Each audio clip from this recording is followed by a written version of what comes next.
Mais uma vez, bom dia a todas e a todos. Gostava, em nome do Centro de Integridade Pública, de agradecer a todos vós pela presença neste evento, não obstante os constrangimentos que havia me referido, do trânsito intenso que se registra na cidade de Maputo. O CIP irá apresentar hoje um estudo sobre a crise de divisas em Moçambique, uma escassez que começou a se agudizar a partir de 2023. Passados cerca de 3 anos, persistem mais dúvidas que certezas sobre a atual crise que o país vive. No estudo que o CIP irá apresentar hoje, serão apresentadas algumas respostas a perguntas que podem tentar explicar esta crise e suas consequências na vida de cada um de nós. Em termos de programa, o estudo, que será feita a apresentação pela economista do CIP, Teresa Bueno, seguir-se-á o espaço para comentários. 3 individualidades irão fazer.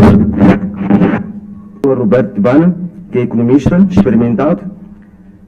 Teremos o presidente da Associação de Pequenas e Médias Empresas e também iremos ouvir a voz do porta-voz dos microimportadores do mercado grossista do Zimpeto, eles que fazem a nossa economia, eles que os alimentam, vão poder explicar até que ponto esta situação de divisas está a ter impactos na sua forma de trabalhar.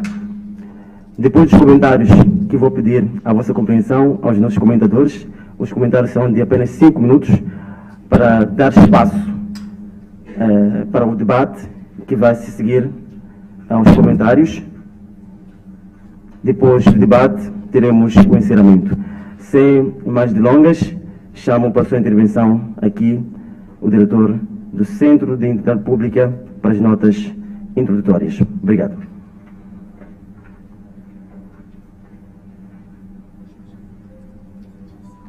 Bom dia a todos. Muito obrigado pela vossa presença neste evento do Centro de Integridade Pública.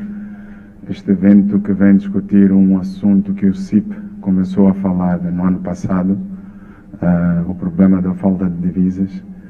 Num país como o nosso, com uma economia em que importamos quase tudo e exportamos pouco, a falta de divisas torna-se um problema estrutural para a nossa economia e sentimos de formas diferentes, principalmente os agregados familiares mais pobres.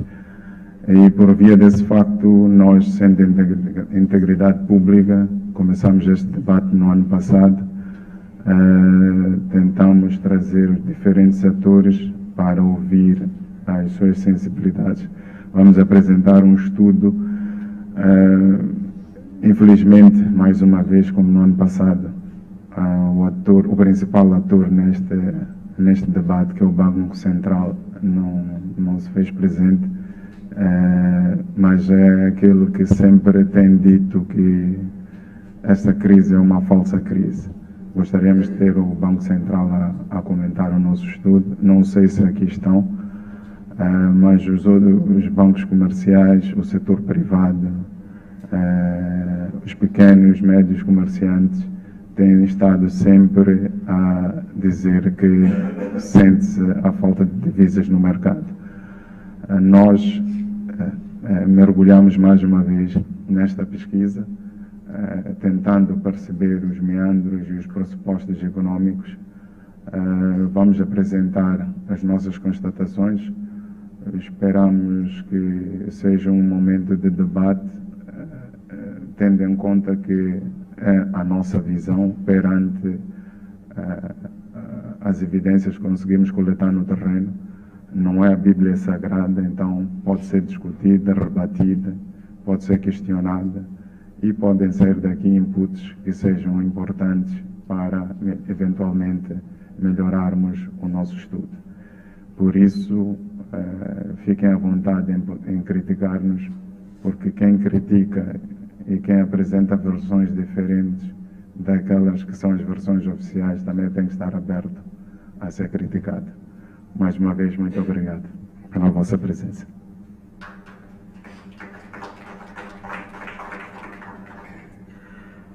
Muito obrigado, diretor, pelas notas introdutórias. Pela lista de presença que pude ver, percebam que temos aqui empresas, temos aqui atores que atuam em diferentes setores da nossa economia.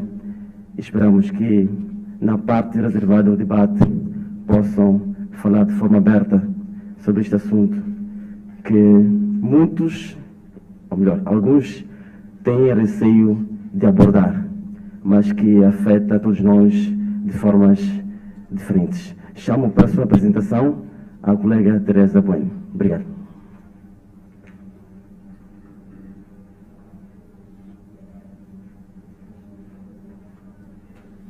Obrigada. Muito bom dia a todas e a todos. Meu nome é Teresa Bueno, economista e pesquisadora do Centro de Integridade Pública. Passo a apresentar os resultados deste estudo que o CIP conduziu com vista a compreender quais são os impactos macrofiscais associados à escassez persistente de divisas e à taxa de câmbio. Bom, a estrutura da nossa apresentação é esta. Nós começamos pela motivação do estudo, a questão fundamental de pesquisa, os objetivos.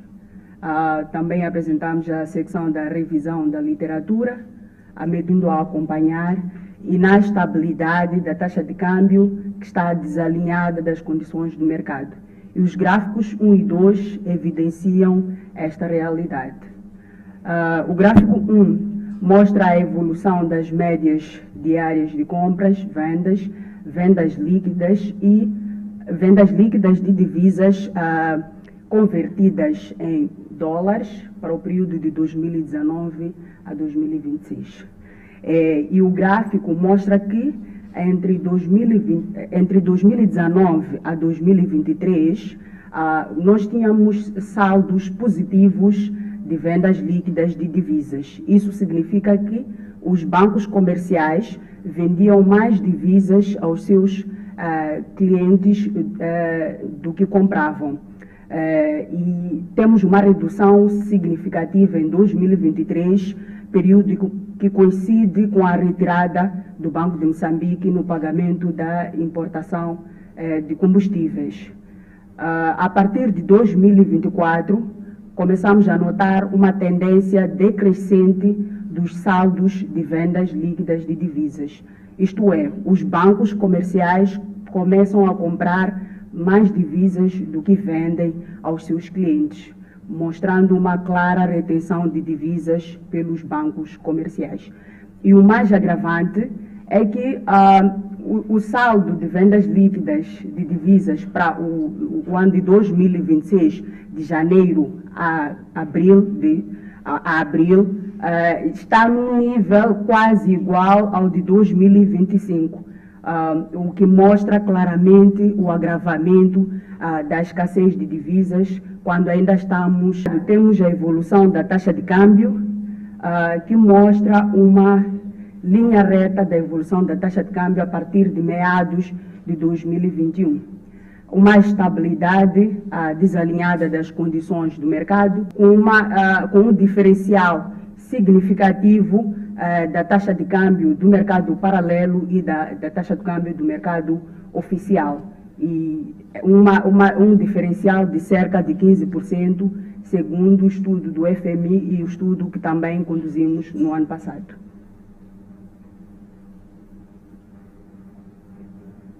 Bom, igualmente, trata-se de um tema de grande relevância e um tema que um assunto que afeta o setor privado, familiares e a economia como um todo. Ademais, há uma aparente inexistência de estudos empíricos aplicados ao contexto de Moçambique. fundamental de pesquisa é de compreender como é que a escassez persistente de divisas e a taxa de câmbio afetam as variáveis macrofiscais do nosso interesse, neste caso, o crescimento econômico, as importações, a inflação, para atender empiricamente os impactos macrofiscais associados à escassez persistente de divisas e à taxa de câmbio no período compreendido. Era a nossa questão das principais variáveis do estudo, que já foram mencionadas acima, estimar empiricamente o impacto da escassez persistente de divisas e da taxa de câmbio, por um lado, sobre as importações de bens e serviços, o crescimento econômico, a inflação, o déficit, sobre a relação entre a escassez persistente. Dentre estes autores destacam-se o Davis et al., o Calvo, o Locher e Crispold. Estes autores argumentam que a escassez de divisas tende a limitar a capacidade de importações, tende a desacelerar. Igualmente, autores destacam-se da taxa de câmbio. A depreciação cambial conduz ao mesmo tempo que o aumento da taxa de câmbio, isto é, a depreciação cambial, empiricamente estimar a relação entre a escassez persistente de divisas e as variáveis junto de um horizonte temporal diferentes, usando dados de painel, tiveram como resultados que a escassez de divisas, entre eles destacam-se o Frankel e Eisman, que também, usando dados de painel para amostras diferentes, usando e método que também a depreciação cambial conduz a maiores encargos da dívida e agrava o déficit fiscal. Tendência das principais variáveis deste estudo, nós estimamos um modelo de tendência, o logaritmo natural, o Y, meses de cobertura de importações. Dados, porque também a literatura aponta que para economias como Moçambique, com um mercado paralelo muito ativo, é recomendado o uso do prêmio de câmbio, do mercado paralelo. Isto é, a diferença entre a taxa de câmbio do mercado paralelo e do mercado oficial. Entretanto, pela limitação de dados, não foi possível usarmos esta variável. Então, as outras variáveis que representam o Y são a taxa de câmbio, o produto interno bruto, as importações que representam o Y são a taxa de câmbio, o produto interno bruto, as importações, a inflação, o déficit fiscal e a dívida pública. O subscrito T é a dimensão temporal e representa anos. Os AJ são os parâmetros do modelo. A variável T é a variável de tendência e o epsilon é o termo de erro. Bom, o AJ, que é o parâmetro da nossa variável de maior interesse neste modelo, se tiver um sinal positivo, significa que a tendência desta variável é crescente, e se tiver um sinal negativo, significa que a tendência é decrescente. Para responder ao segundo objetivo específico, que é da estimação da relação entre a escassez de divisas e a taxa de câmbio, por um lado, e algumas variáveis macroeconômicas por nós selecionadas, estimamos um modelo de regressão linear múltipla dada pela equação 2, onde o Y representa cada uma das variáveis de resposta, o crescimento econômico neste caso, importações, inflação, déficit fiscal e dívida pública separadamente. O subscrito T é a dimensão temporal que representa anos, os beta-J e gama-J são os parâmetros do modelo. O Y defasada é a primeira desfasagem das variáveis dependentes em cada um dos modelos. O EPD é a escassez persistente de divisas, a TCO é a taxa de câmbio e a multiplicação entre o EPD e TCO é a variável de interação entre a taxa de câmbio e a escassez persistente de divisas. Neste caso, procuramos compreender ou estimar o efeito dessas duas variáveis ao mesmo tempo. Bom, o estudo usou dados de séries temporais como tal. Primeiro foi realizado um teste de raiz unitária para determinar se as séries incluídas no modelo são estacionárias ou não, e nos casos em que as séries não foram estacionárias, foram aplicadas as primeiras diferenças. Também foram realizados testes diagnósticos de regressão para detectar a presença ou não de problemas econométricos que normalmente surgem da estimação dos modelos de regressão linear múltipla.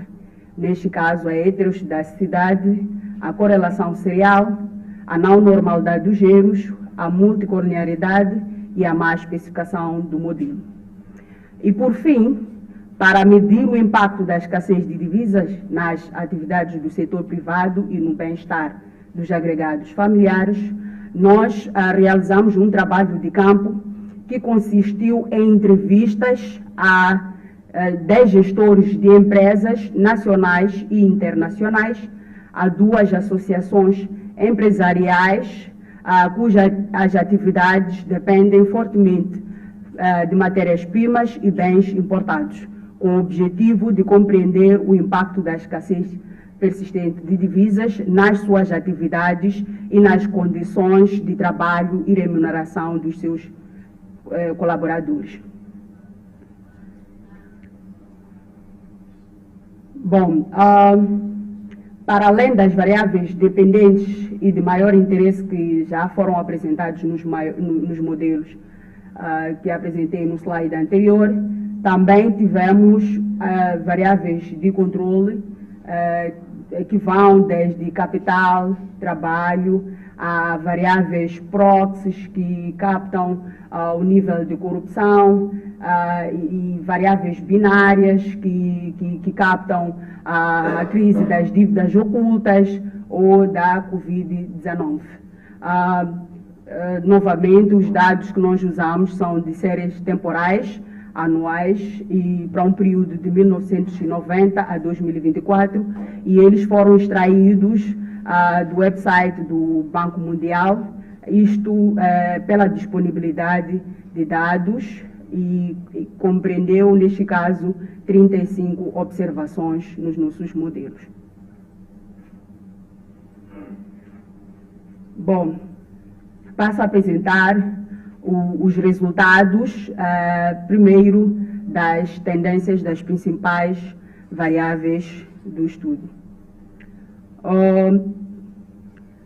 Temos aqui, na primeira linha, a partir da segunda coluna, os modelos, neste caso as variáveis que nós pretendíamos determinar a tendência, e na linha da variável de tendência temos os coeficientes estimados e logo abaixo,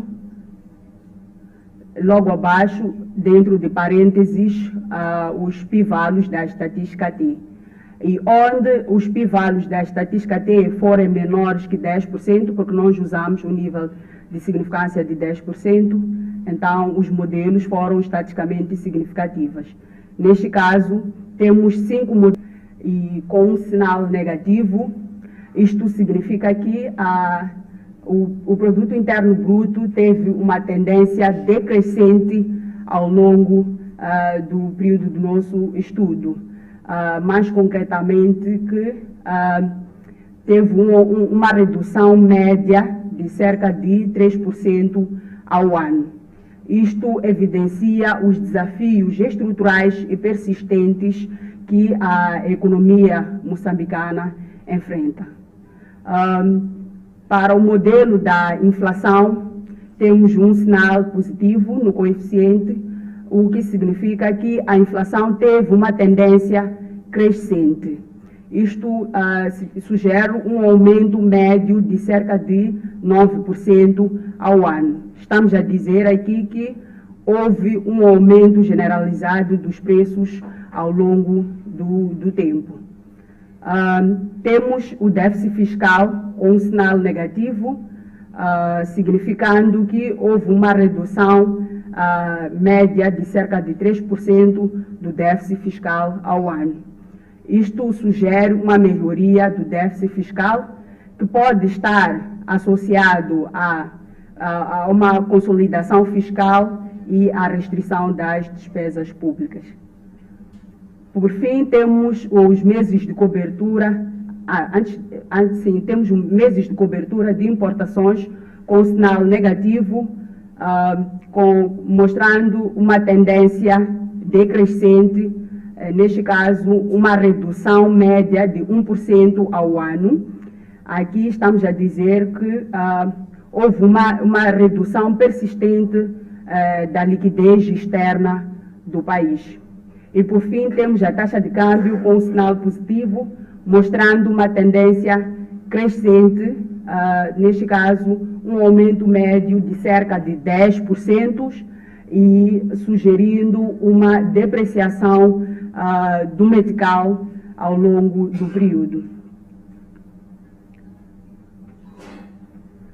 Bom, passamos a apresentar os principais resultados da estimação do modelo de regressão linear múltipla e, por uma questão de gestão do tempo e também de não sobrecarregar a apresentação, apresentamos apenas os resultados das variáveis de maior interesse, neste caso a escassez persistente de divisas, a taxa de câmbio e a variável de interação.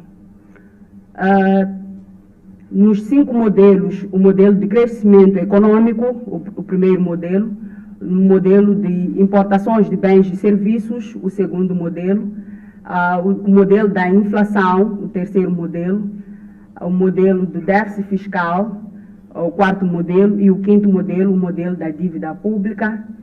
Estamos a dizer que a taxa de câmbio, a escassez persistente de divisas não foi estatisticamente significativa em nenhum destes modelos, porque os p-values das estatísticas T dessas variáveis estão acima de 10%.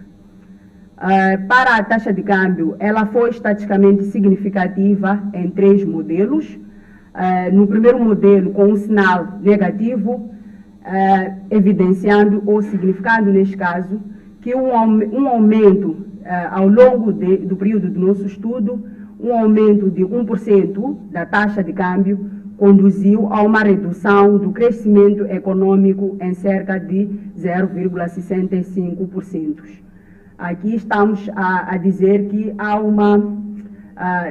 isto mostra a vulnerabilidade extrema da nossa economia ao contexto externo. Para o modelo da inflação, temos um sinal positivo, o que significa que um aumento em 1% da taxa de câmbio conduziu a um aumento da inflação em cerca de 0,30%. Isto significa que a taxa de câmbio, o aumento da taxa de câmbio está associado ao aumento generalizado dos preços. E também, igualmente, mostra a vulnerabilidade que a nossa economia tem dos preços externos. Para a dívida pública, temos um sinal positivo, significando que um aumento da taxa de câmbio em 1% conduziu ao câmbio. Temos um sinal negativo no modelo das importações, significando aqui que um aumento de 1% da escassez de divisas e da taxa de câmbio conduzem a uma redução das importações. E este resultado é consistente com a evidência de importações como resultado da escassez persistente de divisas, a afetar negativamente a dívida pública, significando que um aumento em 1% da escassez de divisas e da taxa de Markov, porque os testes diagnósticos ordinários são melhores estimadores lineares não enviesados. Ademais, o p-value da estatística F mostra que todos os modelos são estatisticamente significativos. Neste caso, as estatísticas TIF são válidas.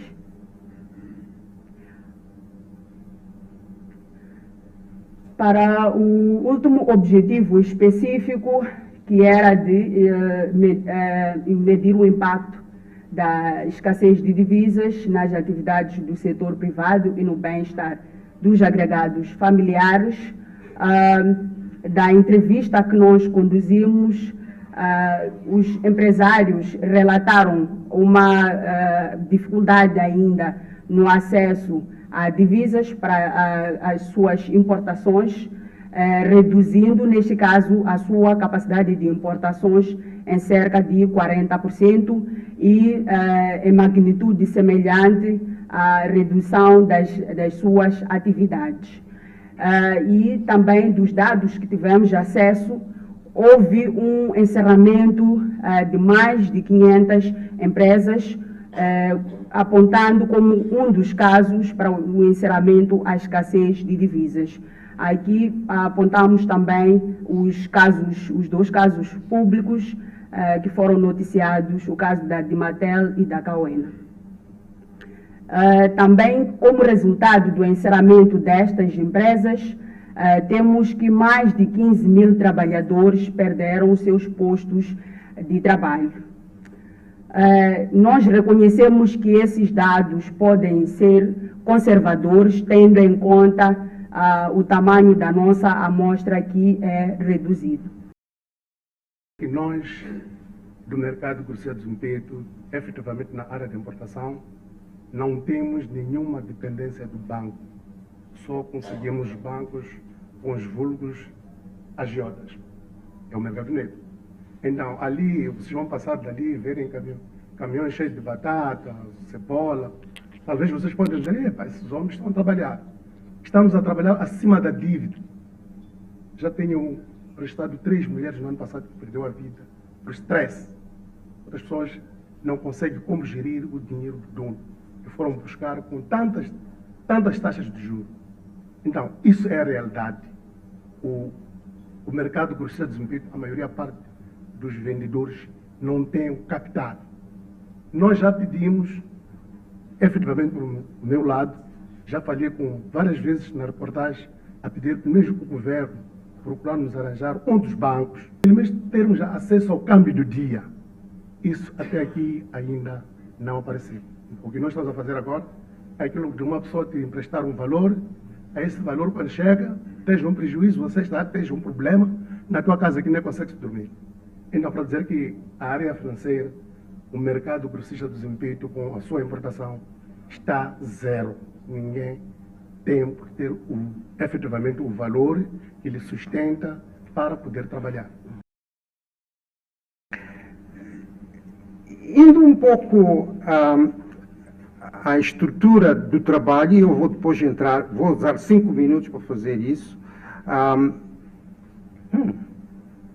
Ok, era este mesmo que eu queria que estivesse lá, logo no princípio. Tenho outros slides, mas como não tenho meia hora, vou falar só deste aqui. Este slide é muito importante, Teresa. Eu gostava que nós, nos próximos dias, nos debruçássemos sobre isso. Muitas das complicações que estás a ter, eu não vou falar delas aqui porque eu não quero, muitas das complicações que estás a ter neste trabalho, que é extremamente interessante, é precisamente porque tem estes problemas todos, mas não expôs explicitamente. Eu preferi, como contribuição nesta discussão, trazer isto. Mas depende do regime de câmbio que tu tens no país, não é?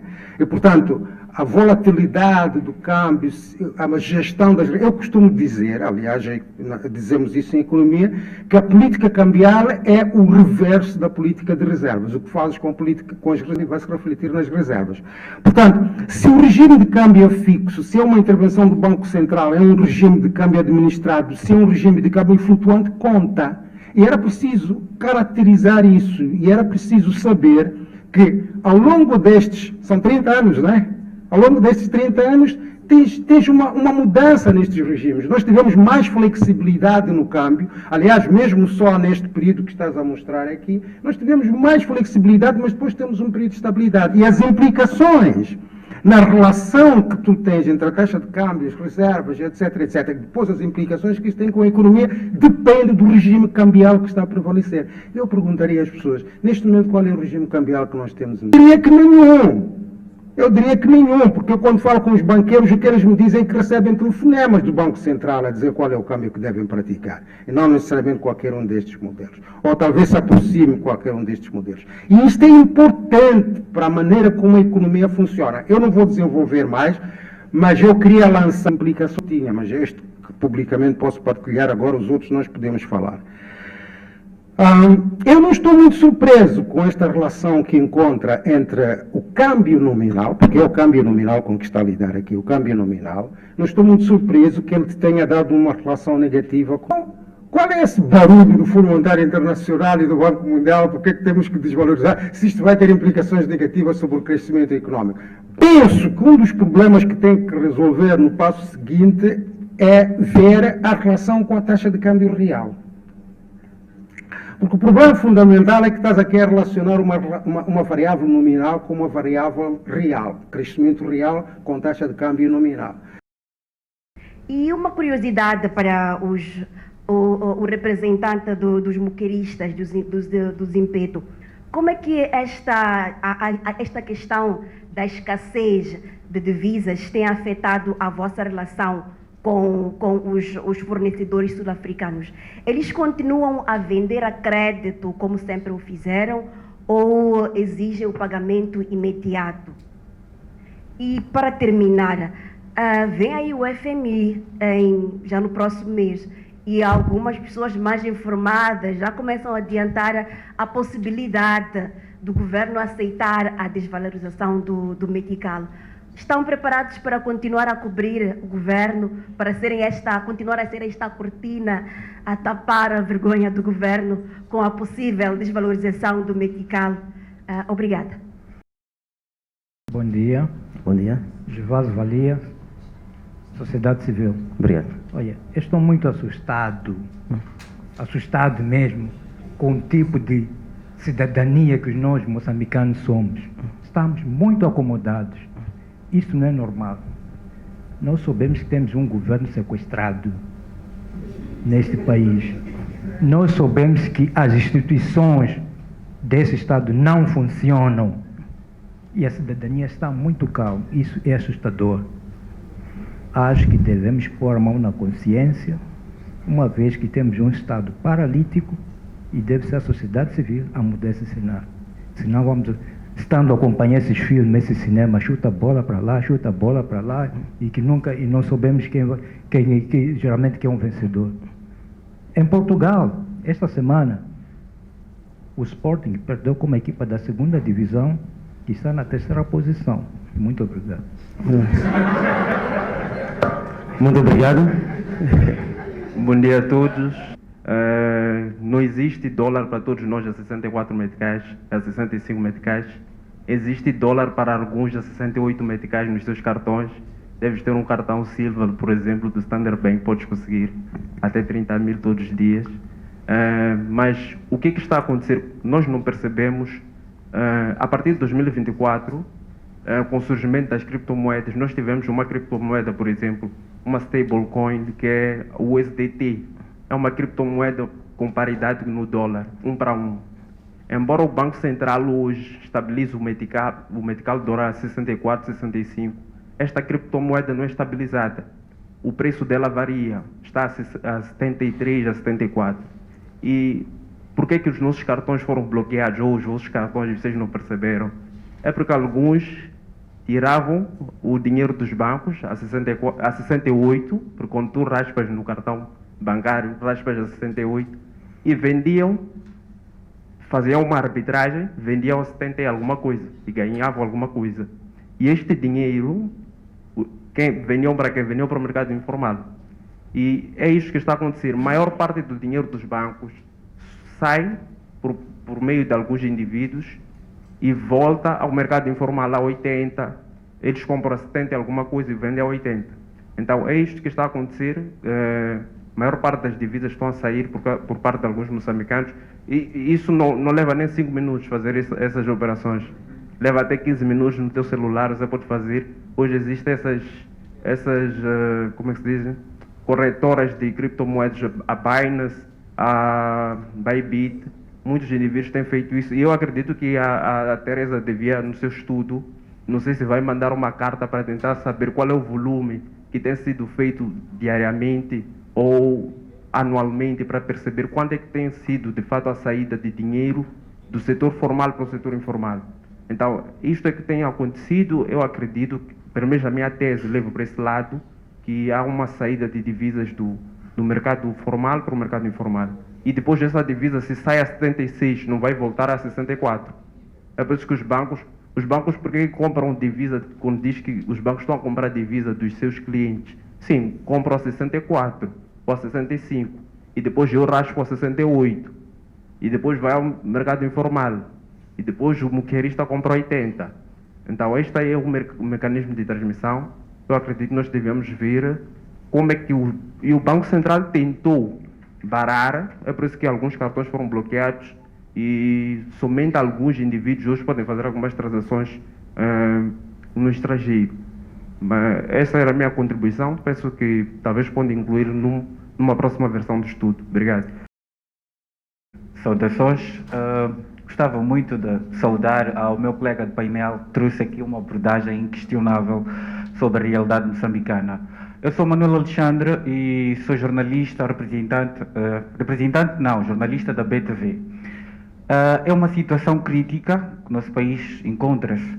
A questão das divisas já haviam sido alertadas pelo CTA. Faz muito tempo que o CTA já falava disso. E como fez menção o presidente da Associação de Pequenas e Médias Empresas, quem sofre realmente são essas empresas. Falou-se aqui de algumas recomendações e políticas económicas que podem ser aplicadas como forma de tentar melhorar ou sairmos dessa situação. Mas o meu colega de painel fez referência à verdadeira situação que a gente vive. Este país definitivamente não produz quase nada. E o mais irónico são os comentários que os líderes fazem nas suas abordagens. Como é que um líder manda a retirada de pavês para plantar-se? Não estamos à procura de soluções. Estamos a olhar para o povo como um centro de diversão. E outra coisa, falou-se aqui da promoção da diversificação econômica. A nossa economia é fragilizada. É difícil diversificar numa economia que não tem estrutura. Então, é importante que melhoremos um pouco o estudo das recomendações aqui feitas, porque em termos de produção, zero. Nossa produção, nós importamos mais do que exportamos. Então, eu queria trazer essa visão sobre aquilo que foi recomendado. Não que esteja errado, mas é preciso que a gente tenha um pouco da noção daquilo que a gente vive. E quanto à situação dos importadores, esses senhores estão a virar heróis, porque eles estão a sobreviver a grandes tensões. Houve há pouco tempo a tensão da xenofobia, que é uma situação que, sinceramente, os líderes moçambicanos não tiveram posicionamento. Comemoramos ontem o dia da África.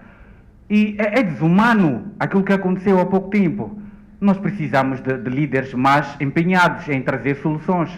Então, falou aqui também o professor Timbande sobre políticas cambiais.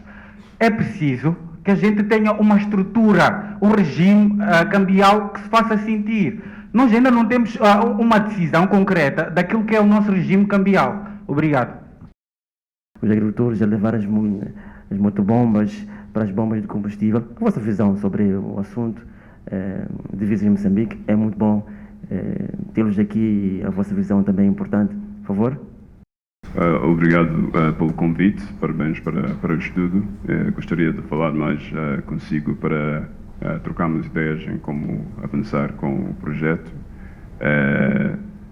Estou a pensar nos canais de transmissão. Às vezes fica muito difícil de usar séries temporais para extrair os impactos de causalidade, porque fica difícil em separar o impacto de, não sei, um choque de Covid na taxa de câmbio, na escassez de divisas, diferentemente do impacto do crescimento real ou a inflação.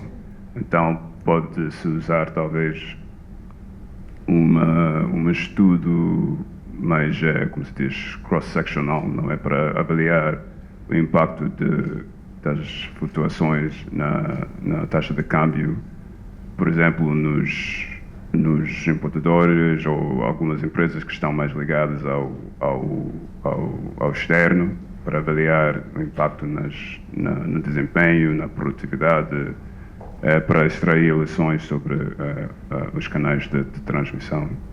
Além disto, nós, como se vê no relatório do artigo 4 que foi publicado, o Dr. Tibana fez menção em fevereiro, defendemos a necessidade de uma abordagem holística no sentido de conduzir com uma consolidação fiscal urgente. Nós defendemos também a necessidade de mais flexibilidade cambial para ajudar o país a absorver choques externos e, finalmente, sempre defendemos, como faz esta instituição de CIP também, a necessidade de avançarmos com reformas de governação, reformas estruturais para promover um setor privado mais dinâmica, que possa sustentar crescimento ao longo tempo, crescimento do setor de exportação. Só para acrescentar mais uma coisa, o facto de que quando se atinge um choque como este que estamos a enfrentar, a economia tem de responder. A questão é a medida de responder através dos preços, as quantidades. E a taxa de câmbio existe para ajudar esta resposta a choques externos ou diferenças entre uma economia e o resto do mundo. E todos a componente de choque que não vai através dos preços, como a taxa de câmbio ou outros preços, vai acontecer através das quantidades. Vamos ver uma queda na importação e outras quantidades de crescimento econômico, mas a verdade é que os preços preços relativos estão muito bem em determinar numa ideia teórica quem é que fica com o bem ou o serviço, no sentido de alocar recursos que não estão ilimitados. Então, só para dizer que sempre, como foi explicado há um pouco tempo, vai criar trade-offs em vários setores, mas é muito bom para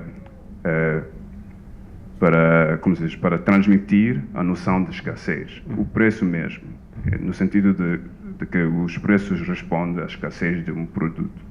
E isto facilita o funcionamento ideal da economia. Mas deixo... Muito obrigado, Sr. Anderson.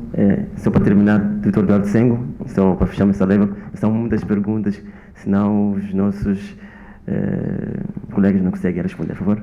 Obrigado, bom dia a todos e associar-me aos outros que falaram antes, felicitar este trabalho, o esforço. É notório que a plateia, a forma como tratou o assunto, provavelmente gostava que a variável explicada fosse escassez, não é? E não a escassez fosse parte das variáveis tanto explicativas, não é? Portanto, seu estudo é impacto, não é, da escassez e taxa de câmbio, tanto na economia, não é o contrário. Portanto, sinto que muitos estão atrás para saber qual é a razão da escassez, né? Por isso que depois a discussão acabou muito à volta disso, sem ir para muitas questões metodológicas que foram colocadas. É normal neste tipo de trabalho que sejam levantadas, mesmo para o seu realinhamento. Teria alguns comentários e também algumas contribuições, mesmo no que diz, porque fez recomendações.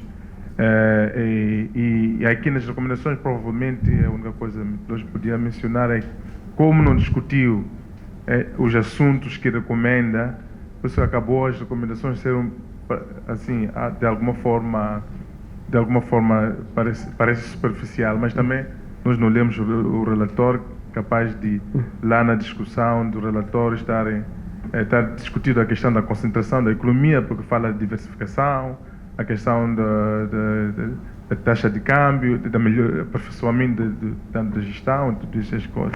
Aliás, foi levantado pelo Dr. Tibana essa questão. Mas foi levantada uma questão pelo moderador, a questão os bancos têm divisa, portanto, é um assunto que eu pessoalmente venho a percorrê-lo há muito tempo e já lançamos sinais quando não parecia, como se diz, de facto alarmante, mas que já se mostrava assim, tanto alarmante. Nós defendemos que de facto vale a pena ter uma taxa de câmbio um pouco mais flexível do que o que nós temos atualmente, porque ela própria sinaliza, traz dinâmicas, portanto, ao mercado. Hoje em dia, o exportador ou o detentor da moeda externa não tem interesse em se livrar por duas razões. A primeira, não há risco é zero em termos de gestão da sua divisa. Segundo, não há ganhos que lhe atraiam para fazer como se diz, essa conversão. Só converte quando tem necessidade específica para realizar. Portanto, o que nós vemos é que, desde que essa taxa de câmbio ficou de facto estável, os depósitos em moeda estrangeira no mercado cresceram muito. Nós, em média, tínhamos qualquer coisa como 200 a 300 milhões de dólares, agora estamos em 900, 800 milhões de dólares em termos de estoque de depósito. Então, se vê, cresceram porque não há este interesse em tanto em converter. Não é? O Banco de Moçambique fez esforço a aumentar a conversão, talvez já de chegar a 100%, porque só talvez é 100% que todo mundo vai retirar. O outro aspecto tem a ver com o que se levantou sobre as gasolineiras, os bancos. É preciso também discutir, discutir com todos os bancários, com os operadores, mas também há aqui questão de racionalidade. Até que ponto o próprio banco comercial vai reter muitas divisas e prejudicar o seu negócio, não é? Só porque não quer libertá-las, não é? E se for para forçar o Banco Central a voltar a intervir no mercado cambial interbancário, há um limite de masoquismo que qualquer um pode ter, né? Que e não esperar até que rebente a corda, como parece que a coisa está. Quando as importações reduzem, os próprios bancos também sofrem. Então, há de alguma forma aqui um aspecto que o Banco Central está a voltar, do ponto de vista de argumento. Já tinha abandonado esse argumento de que não há problema, agora voltou de novo a este argumento. Os bancos comerciais, durante muito tempo, quando tiveram necessidades de divisas, passaram, tanto que já não tinham, como se diz, divisas para vender e pagar as faturas, passaram a abusar de um outro elemento, que são as garantias, cartas de crédito, não é? E esse tipo de instrumentos, infelizmente, não cessa a obrigação quando assina naquele momento. Aliás, começa, portanto, e exige até para o futuro provisões. Enquanto a conversão ou venda imediata cessa imediatamente qualquer obrigação. Portanto, o uso desse tipo de instrumento obriga que os bancos comerciais criem provisões. Não é? Cria provisões. E o próprio Banco Central diz que, ok, a medida que tomou de redução da sua posição cambial de 20% para 1 ou 2%, o que aconteceu? Os bancos comerciais, muitos deles, migraram a sua liquidez em moeda estrangeira para as provisões, exatamente porque tem muitas cartas de crédito. Qualquer importador, antigamente, os que tinham garantia eram basicamente as gasolineras, mas agora qualquer importador no mercado, grande importador, tem garantias, cartas de crédito abertas nos bancos comerciais. E o que significa que os bancos comerciais têm que ter provisões para lidarem com o vencimento desses instrumentos. Então, esse é um aspecto também. Um outro aspecto, como contributivo, sob o ponto de vista daquilo que eu acho que tem que ser feito para lidar com isso, para além da questão da gestão cambial e obviamente, produção, tudo isto, nós temos um outro lado, que foi mencionado, a questão do mercado paralelo, sim, mas também nós temos o problema do controle das nossas exportações, não é? E, obviamente, das importações também. O que se referiu aqui, falou o homem do CDD sobre a fuga de divisas para o mercado cambial, também dão-se via importações. Algumas importações são sobrefaturadas de forma intencional para que depois esse mesmo dinheiro possa depois emigrar para o mercado negro, onde faz-se fortunas, como tem acontecido. E, por outro lado, temos a questão da subfaturação das exportações. Nós já podemos resolver o backlog que nós temos no mercado só limitando ou reduzindo a subfaturação das exportações, pelo menos produtos agrícolas, como acontece. E, por fim, o repatriamento da receita de exportação. O repatriamento da receita de exportação, infelizmente, não é... Quer dizer, até empresas que não são autorizadas a deter contas em offshores, como os grandes projetos, também mantêm contas fora, mesmo não tendo sido autorizadas. Não é? E isso prejudica o mercado, porque enquanto nós contabilizamos exportações 6, 7 bilhões de dólares, mas do ponto de vista daquilo que nós temos no mercado, é muito pouco, de fato, injeta no mercado. E por fim, relativamente aos grandes projetos, são autorizados no âmbito dos seus contratos a terem essas contas offshore por causa das obrigações, tudo bem, mas até que ponto, por exemplo, uma Mosal, porque muitas vezes é porque esses projetos são project finance, têm obrigações, têm que resolver lá e tudo bem, mas será que este projeto tem que manter a receita em contas offshore até o final da vida do projeto? Ou há aqui um gradualismo que pode-se ter ao longo da vida do projeto? Se uma Mosal que faturava 2,2 bilhões de dólares por ano só conseguia repatriar 100 a 120 milhões de dólares até o final da vida do projeto, será que era isto razoável? Não é? O que se pode dizer da Sasol? Hoje da Kenmar também estava aqui, o representante da Kenmar saiu, a da Kenmar já está a negociar uma nova fase. Será que nesta vida toda do projeto não podem gradualmente, não é, emigrar a sua receita das contas offshore ao nível interno? Certo. Quando nós pensamos em mecanismos futuros para a gestão dessas contas a nível interno. Ficou essencial, por favor. Vou aqui a nosso painel. São várias questões que foram colocadas e a questão essencial é como se sai da situação em que nos encontramos. Posso começar pelo Dr. Tibana? E sobre algumas questões aqui eu não investiguei, eu gostei muito da exposição do Sengo e de outras pessoas que estão realmente no mercado a ver como é que as coisas estão a acontecer. Muitas destas coisas é preciso falar com as pessoas, é preciso falar com os operadores, é preciso saber como realmente as coisas estão a funcionar. Os números, os dados estatísticos, muitas vezes a gente só lhes pode ter sentido quando a gente sabe falar com as pessoas e obter as informações, tipo essas do Sengo, que era diretor executivo do CTA, e falava com os banqueiros todos e ouvia essas informações. Mas, enfim, tem que dizer alguma coisa. E o que eu vou dizer em relação ao investimento direto estrangeiro, que é uma coisa muito interessante que eu descobri, assim, olhando os dados do investimento direto estrangeiro. E, sobretudo, está a olhar para o repatriamento dos lucros. Não é? Nós não temos um centavo de lucros dessas empresas, essas empresas todas, areias pesadas, não sei o que é, que entraram aqui há 10, 15 anos e tiveram esses benefícios fiscais todos, essas isenções todas. neste momento já estão a lucrar. Há uns 5 anos para cá já estão a tirar grandes lucros. 5 anos, um pouco mais, estão a tirar grandes lucros. Se vocês vão ver, são dados oficiais, não é?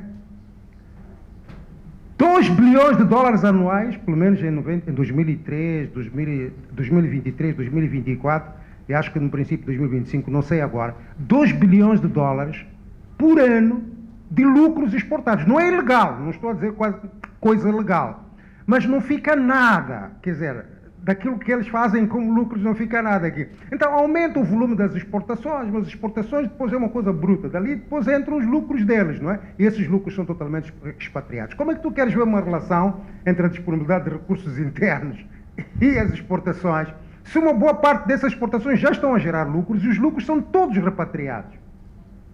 Não é ilegal, eu repito, não estou a dizer uma coisa que está a acontecer ilegalmente, mas é uma coisa que está a acontecer legalmente. Agora, a pergunta que a gente se deve fazer é porquê que não há um mínimo de reinvestimento? Bom, 2 bilhões de dólares exportados, de lucros exportados por ano, se eles deixassem 5% aqui, não é? Aumentar. E isto é a tal história da diversificação da produção, não é? Porque isso tudo são exportações de produtos primários, matérias-primas sem transformação quase nenhuma.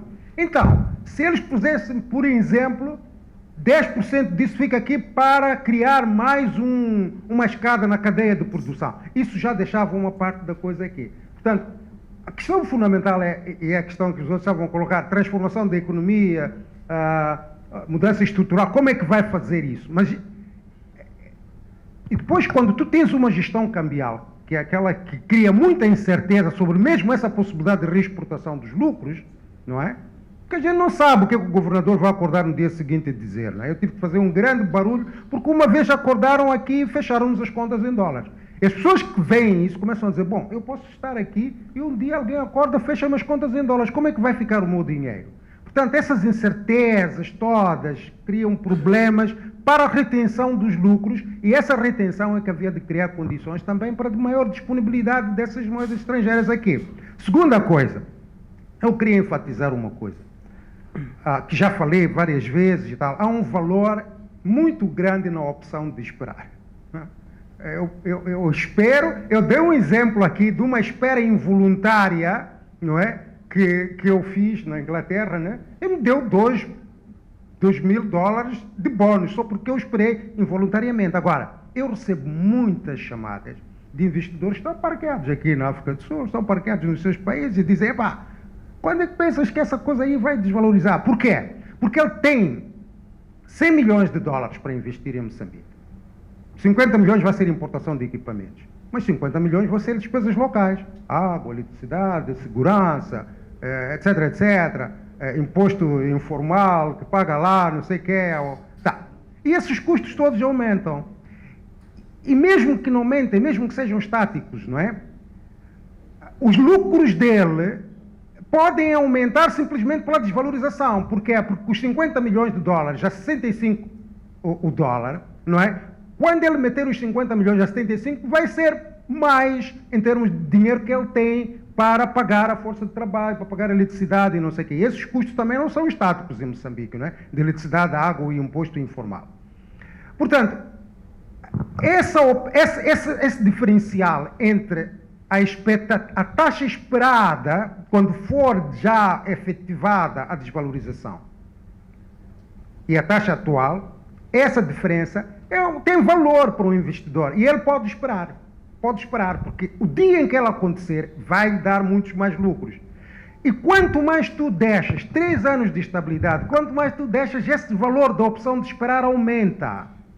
E, portanto, tu não vais ter um investimento. Bom, eu agora ouço dizer que há uma grande onda de investimento direto estrangeiro. Não sei se não serão de facto, as extrativas do gás e tal, que estão a fazer isso depois desta... Mas se vamos à agricultura, se vamos à indústria manufatureira, não sei o quê, não sei se vamos ver tal aumento massivo que está a voltar uma nova onda de investimento direto estrangeiro a acontecer. Portanto, a disponibilidade de moeda estrangeira no país também está relacionada com isso, para além daquilo que o Sengo disse, não é? Que está documentado também no relatório do Fundo Monetário Internacional. Essas fugas de retenção, de repatriamento, estão documentados. Se tu perguntas aqui às alfândegas da África do Sul, eu vou dar um número que não é exatamente aquele que está no relatório do Banco do Banco do Fundo Monetário Internacional, mas está lá documentado e qualquer um pode ir às fontes e fazer a mesma coisa até hoje. Se tu perguntas aos sul-africanos, não é? Para quanto é que entra lá de exportações vindas de Moçambique, não é? Eles vão te dizer talvez 300 milhões. Mas tu perguntas às nossas alfândegas aqui quanto é que nós estamos a exportar, para lá vão dizer que são 100 milhões. Onde é que está a diferença? A mesma coisa com a China, a mesma coisa com os outros. Isso está documentado lá nesse relatório do Fundo Monetário Internacional, mas qualquer um pode ir a essas fontes primárias que eles usaram a fazer essa análise, não é? Portanto, e isto tudo tem a ver com o quê? Quanto mais tu aplicas os mecanismos de controle administrativo, crias mais escassez, crias mais incerteza sobre os regimes que realmente persistem na economia, essa incerteza vai provocar esse comportamento dos agentes económicos. Eles não são irracionais, são muito bem racionais, estão a pensar nos seus lucros, estão a pensar nas possibilidades, não têm pena absolutamente nenhuma dos moçambicanos. Os moçambicanos que fazem as coisas que devem fazer. Portanto, este é o outro ponto que eu queria fazer. Por que é que eu não dou sugestões de coisas concretas? Eu já disse há muito tempo, eu vou continuar a dizer, entre várias coisas. Hoje nós estamos a falar da área fiscal, mas a questão da coordenação entre o fiscal e o monetário é uma questão muito importante. Mas a questão, só na área cambial, só acabar com essas arbitrariedades do Banco Central, só acabar com estas medidas administrativas que não têm sentido absolutamente nenhum. Criar mais certeza. E para mim o grande golpe da economia neste momento foi exatamente esta brincadeira dos 600 milhões que foram entregues ao Fundo Monetário Internacional, quando nós podíamos utilizar esse dinheiro para amortizar, ir desvalorizando, já sabíamos que ir desvalorizando aos poucos, criar programas pouco a pouco, utilizar um pouco essas reservas para amortizar o movimento do câmbio, porque, como eu já disse, vai ser extremamente doloroso. Eu tenho 67 anos, eu vivi por uma desvalorização de 125%, uma inflação de 1000 e tal %. Conhecemos isso, sem nada para comprar nas prateleiras. Agora vamos ter as coisas nas prateleiras, mas não vamos poder comprar. E vamos comprar um preço hoje para comprar outro preço amanhã, por causa desta brincadeira com o câmbio aqui. Os políticos que estão a fazer isso vão fazer a sociedade moçambicana pagar muito dinheiro, a economia já está a pagar por isso, né? Eu não dou mais sugestões porque já está dito, tudo o que deve ser feito já está dito neste país. As pessoas têm que fazer o que devem fazer, mas tudo o que deve ser feito já está dito. Não há nada. Se o governo fizesse 5% do que foi dito para ser feito, tanto por nós, tanto pela sociedade civil, como pelo Fundo Monetário Internacional, como sentarem-se e dizer, ok, vamos fazer 5% disso. Moçambique ia mais para frente do que está a andar agora. Desculpem-me lá, mas mais concreto do que isso não vale a pena. Não tenho. Muito obrigado. Os pequenos médios, os microimportadores, por favor, é a vossa vez.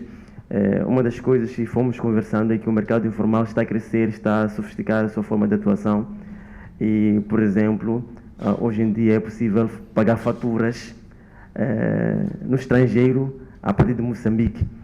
E gostaria de ouvir de vós como que tem atuado neste modelo de pagamento de faturas, por exemplo, na África do Sul, através do mercado informal, que, para além de fornecer divisas a preços altos, cobra taxas para transferência de valores para a África do Sul, faz também o trabalho de agiotagem. Há muitos, relatou que há muitos operadores nos impérios que têm dívidas astronómicas com esses indivíduos. Muito obrigado. Como eu estava a dizer, gostaria de responder à minha irmã aí, que perguntou-se como cortina do governo, como dizia, até quando? Não é que somos tanto assim como eu dizia, cortina do governo, que temos rendimento quanto ao efeito. Somos cortina do governo no sentido de tentar efetivamente alimentar o povo sem que o governo tenha efetivamente de nos dar nenhum apoio naquilo que a gente sempre clamamos. Não é que é o sustento que é voluntário, não é que talvez ganhamos alguma coisa por efeito. Então, voltando a referenciar o meu irmão sobre os câmbios do dia. Nós estamos a sofrer sempre, como eu estava a dizer, sofremos sempre, por exemplo, o importador do mercado com os Estados Unidos, talvez nesse 50% tem de valor que vai importar. Dependemos das pessoas que efetivamente nos emprestam o valor. E emprestando esse valor, voltamos a sofrer taxas efetivamente acima daquele valor.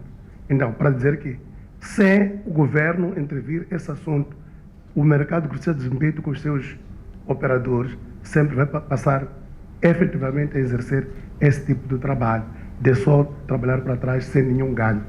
Por quê? Porque não temos o valor, efetivamente não temos como adquirir o valor no mercado, no mercado oficial, que nem o câmbio de dia temos acesso.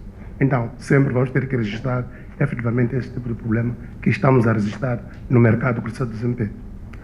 Muito obrigado. Pequenas e médias empresas farão várias contribuições. Como saímos dessa situação? É a questão, grande questão. Como ficamos da situação? Penso que as soluções dependem mais dos que têm o poder. É o governo, de forma coordenada, que tem que realizar ações, e o Banco Central, ou a interação governo e o Banco Central para poderem, digamos, colocar normas, garantir que essas normas sejam funcionais. Penso que é a tarefa dessas instituições.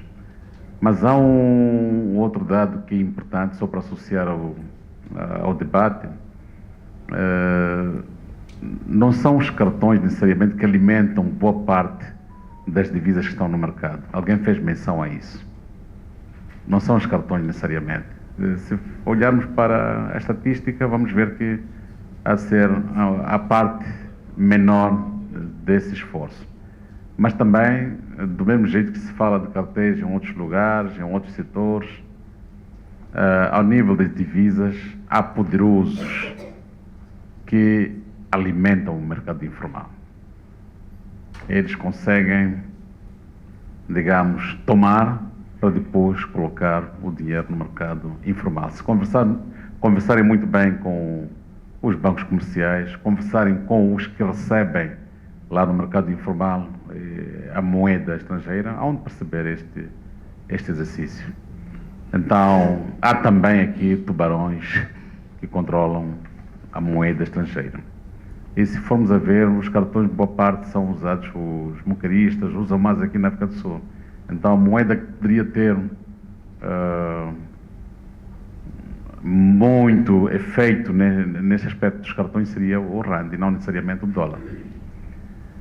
Então, este é um elemento que queria compartilhar para dizer que pode-se fazer mais estudos para apurarmos isso e recomendarmos melhor para quem é de direito de tomar a decisão para mudar com esta situação.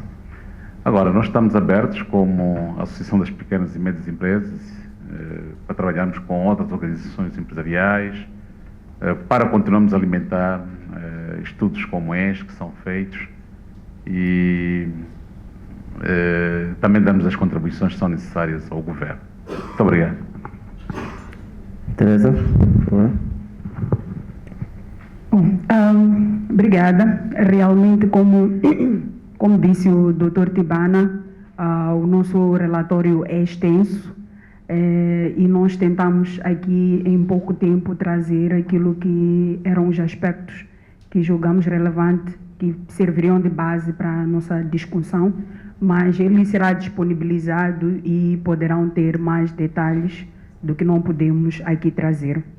Agora, indo a alguns comentários que saíram aqui, por exemplo, relativa à dimensão temporal que o Sidônio colocou, realmente, pelo fato de nós termos diferenciado algumas variáveis, nós tivemos alguns modelos que tinham um número de observações mais reduzido, mas isto não muda a dimensão temporal. Vai apresentar uma reportagem sobre a crise de divisas.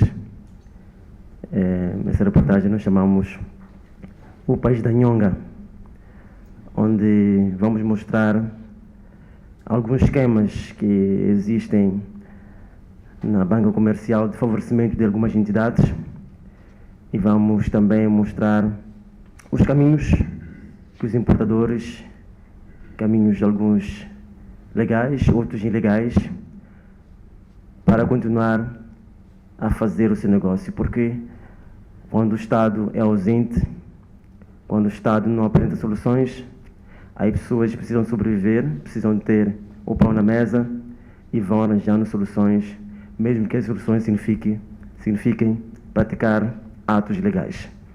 Quando temos nossos filhos em nossas casas, eles dependem de nós como pais para sobreviver e estamos sem alternativas. Os nossos representantes, o Estado, não apresenta soluções, só apresenta dificuldades. Vamos arranjando outras soluções para garantir o pão na mesa. E nessa reportagem vamos mostrar esses esquemas, esses modelos, essas soluções que as pessoas vão encontrando para fugir da crise de divisas que o país vive. Muito obrigado a todos pela presença. O CIPA ainda vai continuar a fazer estudos de acompanhamento sobre a crise de divisas em Moçambique e os seus impactos. Muito obrigado a todos. Até uma próxima ocasião. Sem me esquecer que temos um pequeno lanche lá fora, por favor. Obrigado.